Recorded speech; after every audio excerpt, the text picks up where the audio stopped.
اللہ جل جلالہ کا بہت بڑا احسان ہے کہ اس ذات عالی نے ہمیں اپنے گھر میں آنے کی توفیق عطا فرمائی ہے۔ بے شمار لوگ ہیں، ہزاروں لاکھوں کروڑوں، اس وقت اپنے کاروبار میں، مصروفیات میں، بازار میں، دکانوں میں، چوکوں میں، چوراہوں میں، ہوٹلوں میں، اسپتالوں میں، عدالتوں میں، پتہ نہیں کہاں کہاں دنیا کے اندر غرق ہے، لیکن اللہ رب العزت کی ہم سب کے اوپر رحمت کہ اللہ نے ہم سب کو اپنے گھر میں آنے کی توفیق عطا فرمائی۔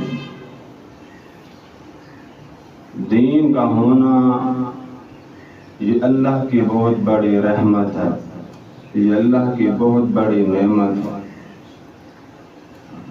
دنیا کا ہونا، مال و متاع کا ہونا، کاروبار کا ہونا، یہ اللہ کی رحمت نہیں ہے۔ میں نے آپ حضرات کے سامنے ایک آیات مبارکہ تلاوت کی ہے، یا لیت لنا مثل ما اوتی قارون،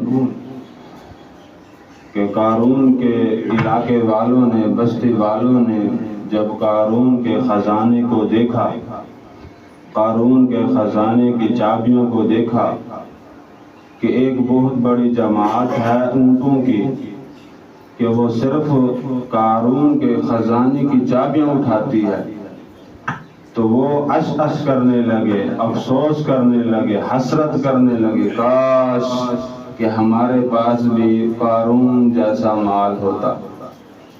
لیکن جب ان لوگوں نے قارون کے حشر کو دیکھا کہ نہ وہ دنیا کا نہ آخرت کا، وہ مال اور دولت و زر نہ دنیا کے اندر کام آیا نہ آخرت کے اندر کام آیا، تو پھر وہی لوگ اللہ کا شکر ادا کرنے لگے، یا اللہ تو نے ہمیں غریب رکھا صحیح، لیکن مال کے فتنے سے محفوظ فرمایا، تیرا بہت بڑا احسان۔ تو مال کا ہونا یہ اللہ کی رحمت نہیں ہے میرے محترم بھائی دوستو بزرگوں، یہ اللہ کی طرف سے انسان کے اوپر آزمائش ہوتی ہے، فتنہ ہے یہ مال انسان کے لیے۔ تو پھر کوئی قسمت والا انسان ہوتا ہے، اللہ کا بندہ ہوتا ہے جو اس فتنے سے کامیاب ہوتا ہے۔ ایک بڑا عجیب قسم کا واقعہ لکھا ہے علماء نے کہ ایک آدمی کے پاس اتنی زمین تھی کہ اس کی زمین کی حدود کے اندر ٹرین کے کئی اسٹیشن بنے ہوئے تھے۔ اب اندازہ لگے کتنی زمین ہوگی اس کی۔ تو ایک دفعہ ایک چوک میں کھڑے ہو کر یہ کہنے لگا کہ لوگوں کو کہ تم پریشان ہو کہ دنیا کہاں سے آئے گی، کیسے گزارا کریں گے، کہ تم پریشان ہو کہ دنیا کہاں سے آئے گی، مال کہاں سے آئے گا، پیسہ کہاں سے آئے گا، کیسے آئے گا، تاکہ ہم اپنی ضروریات کو پورا کریں۔ وہ جگیردار ذمہ دار کہنے لگا کہ میرے پاس اتنی اللہ نے دنیا دی ہے، اتنی دنیا ہے میرے پاس کہ مجھے سمجھ نہیں آتا کہ میں کہاں خرچ کروں، میں کہاں خرچ کروں، مجھے سمجھ نہیں آتا۔ اس وجہ سے ہم اپنے اس معاشرے کے اندر غور کریں، توجہ کریں۔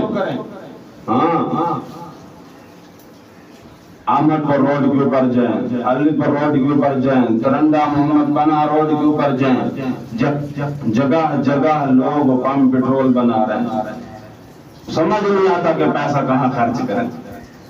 ان کی عقل کام نہیں کرتی کہ پیسہ کہاں خرچ کریں، تو وہ دین پر، دین والوں پر خرچ کرنے کی بجائے کہاں خرچ کر رہے ہیں، مٹی کے اوپر، زمین کے اوپر۔ ان کو سمجھ نہیں آتی کہ ہم پیسے کو کہاں خرچ کریں، پیسہ اتنا۔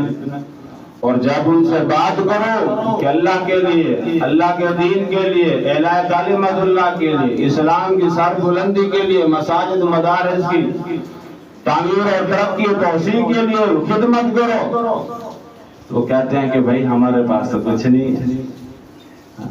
اور جب ان کی باتیں سنتے ہیں تو دل کرتا ہے کہ 10-20 کو دینی کو دے دو۔ تو میرے محترم بھائی دوستو بزرگوں، یا لیت لنا مثل ما اوتی قارون، قارون کے خزانے کو، مال اور دولت کو دیکھتے تو کہتے کہ کاش کہ ہمارے پاس بھی قارون جیسا مال ہوتا، ہمارے پاس بھی قارون جیسی دولت ہوتی۔ تو وہ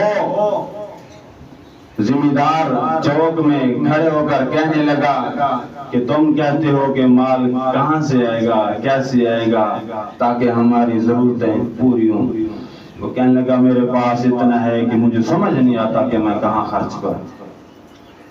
رات گئی، بات گئی، وقت گزرتا رہا۔ ایک وقت ایسا آیا کہ وہ ذمہ دار فوت ہو گیا، پیچھے اس کا بیٹا 18 سال کا جوان۔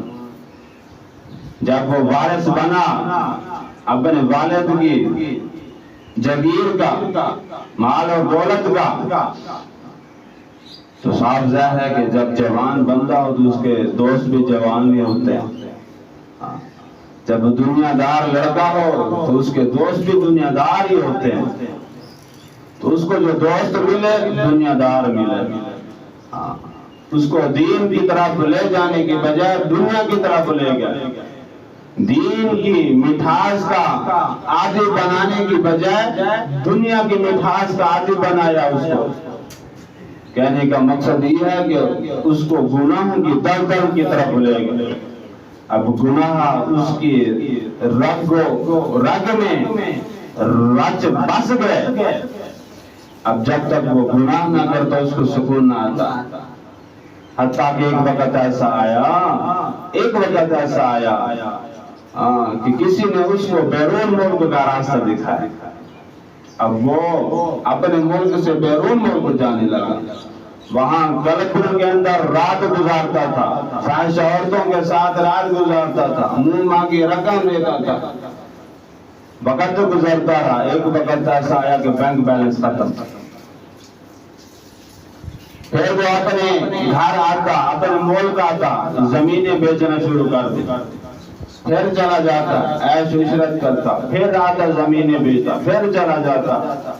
ایک وقت ایسا آیا زمین اور آسمان نے یہ بھی نظارہ دیکھا کہ جس کے باپ نے جس چوک پہ کھڑے ہو کر لوگوں کو یہ کہا کہ میرے پاس اتنی ہے کہ سمجھ نہیں آتی کہاں خرچ کرو، اسی چوک پر اسی کے بیٹے کو بھیک مانگتے ہوئے زمین اور آسمان نے دیکھا۔ یا لیت لنا مثل ما اوتی قارون، کہتے تھے کاش کہ ہمارے پاس بھی اتنا مال ہوتا جتنا کہ قارون کے پاس۔ تو میرے محترم بھائیو دوستو بزرگوں، کامیابی مال کے اندر نہیں ہے، اس بات کو دل و دماغ سے نکال دیں ہم۔ کیوں؟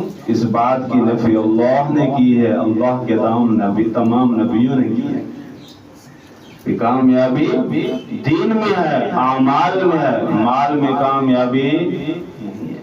تو یہ مختصر سی زندگی ہے، اس مختصر سی زندگی کے اندر ہم اپنے اللہ کو راضی کرنے کے لیے آئے، چاہے ہمارے پاس ایک وقت کا کھانا ہے یا نہیں ہے، لیکن ہم اللہ کو راضی کر سکتے ہیں۔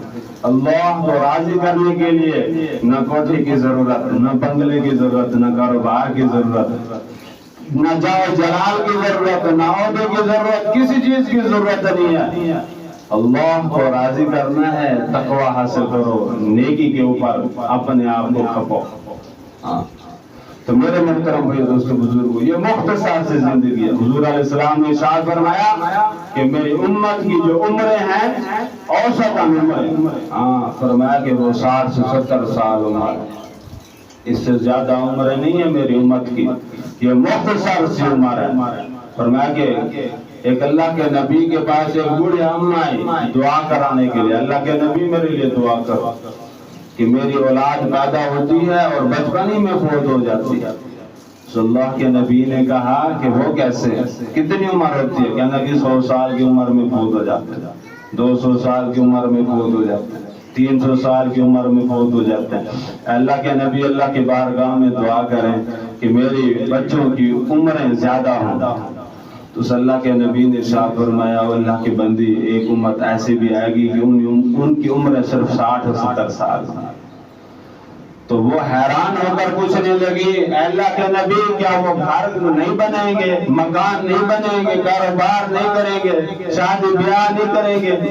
اللہ کے نبی نے پوچھا کہ اللہ کی بندی تو کیوں پوچھ رہی ہے؟ تو فرمایا کہ اللہ کے نبی نے کہ وہ گھر بھی بنائیں گے، کاروبار بھی بنائیں گے، اونچے اونچے محلات بھی بنائیں گے، بنگلے بھی بنائیں گے، کاروبار بھی تیار کریں گے، سب کچھ کریں گے۔ تو اس بڑی اماں نے کہا اے اللہ کے نبی، اگر مجھے اللہ اس امت کے اندر پیدا کر دیتا اور میری 60-70 سال عمر ہوتی تو میں ایک ہی سجدے کے اندر گزار دیتا۔ اور ہمارے پاس نماز کے لیے، سجدے کرنے کے لیے ٹائم نہیں۔ جی میرے پاس ٹائم نہیں ہے، میں بڑا کاروباری بندہ ہوں، میں سیاسی بندہ ہوں، میں تاجر بندہ ہوں، میرے پاس اتنے بینک بیلنس ہے کہ مجھے سمجھ نہیں آتی، ٹائم نہیں ہے، فلاں بھی جگہ ٹائم دیتا ہوں، فلاں جگہ بھی ٹائم دیتا ہوں، ٹائم نہیں ہے بھی میرے پاس۔ جب یہ روح نکلے گی پھر پتہ چلے گا کہ میرے پاس ٹائم ہے کہ نہیں ہے۔ تو میرے محترم بھائی دوستو بزرگو، یا لیت لنا مثل ما اوتی قارون، قارون کی علاقے والے لوگ کہنے لگے کاش کہ ہمارے پاس بھی اتنا پیسہ ہوتا جتنا کہ قارون کے پاس، جتنا کہ قارون کے پاس۔ جب انہوں نے قارون کے حشر کو دیکھا تو پھر توبہ کرنے لگے کہ اللہ تیرا شکر ہے کہ ہمارے پاس اتنا مال نہیں تھا، دولت نہیں۔ تو یہ مال اچھی چیز نہیں ہے میرے محترم بھائی دوستو، یہ فتنہ ہے، یہ آزمائش ہے، یہ مصیبتیں لے کر آتی ہے، یہ آزمائشیں لے کر آتی ہے دنیا۔ اللہ نے جتنا دیا ہے اللہ کا شکر ادا کریں۔ ہر نماز کے بعد 2 رکعت نماز نفل شکرانے کی ادا کیا کریں کہ اللہ تیرا لاکھ لاکھ شکر ہے، یا اللہ تیرا لاکھ لاکھ شکر ہے، جتنا ہے ٹھیک ہے الحمدللہ شکر ہے۔ اپنے دل و دماغ کے اندر حسرت اور افسوس والی صفت کو ختم کر دیں۔